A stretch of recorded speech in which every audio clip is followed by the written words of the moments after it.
Welcome to the Warbird Mistress. This is London Calling.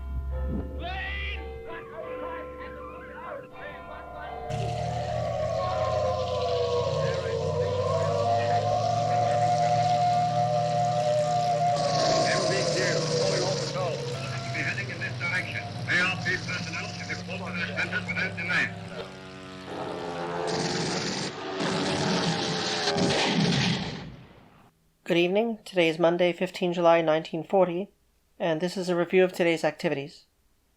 In the overnight hours, more mines were laid by the Luftwaffe in the Thames estuary and the Channel.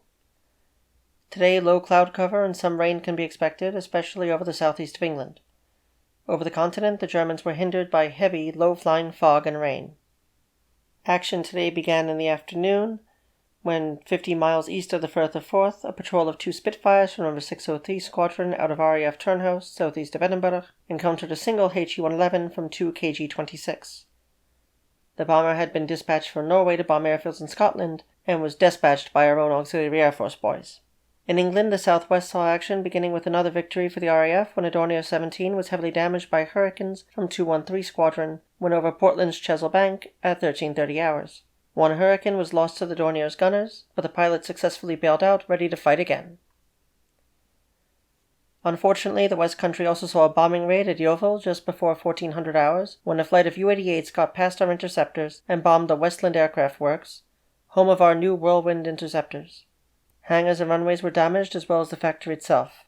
The Somerset skies were not void of revenge, however, as 9-2 Squadron Spitfires were scrambled out of Pembury and Surgare to intercept the Junkers, sending one of them down in flames.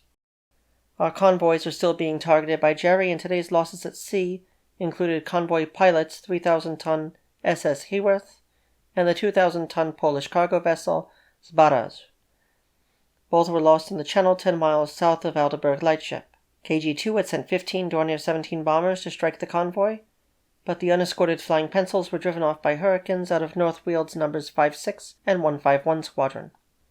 Although Zbaraj sunk while under tow, the Poles luckily counted no casualties among their crew. SS Haworth also sunk while under tow, and 4 members of the crew were killed in the action. The Luftwaffe's victories today include also the Portuguese coastal steamer Alpha.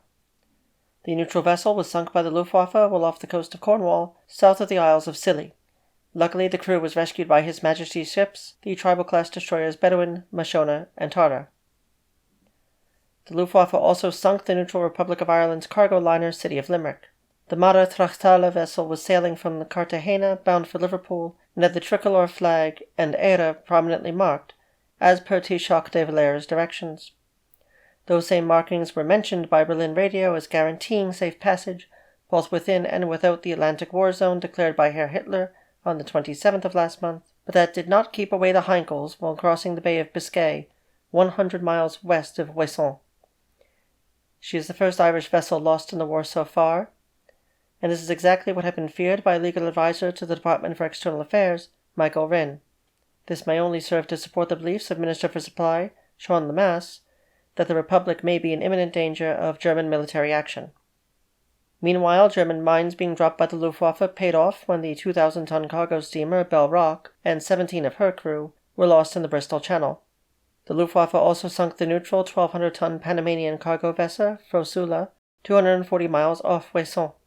Also lost was the 2,000-ton Estonian cargo vessel Meresar, and she was lost when struck by Luftwaffe aircraft 150 miles west of Dingle, and after following orders to divert to a French port after having been captured by U-99 when Luftwaffe patrol bombers spotted her and sunk her. Today's losses for Britain counted only a single Hurricane and no personnel. Mr. Goering lost 6 of his pilots and aircrew today and 5 of his aircraft. Thank you for tuning in to the Warbird Mistress. This is London Calling, a day-by-day detail of the Battle of Britain, and I hope that you subscribe, watch the playlist for new editions, and do check out other offerings on this channel. Subscriptions through Patreon and YouTube are more than welcome to keep this channel going. Thank you and take care.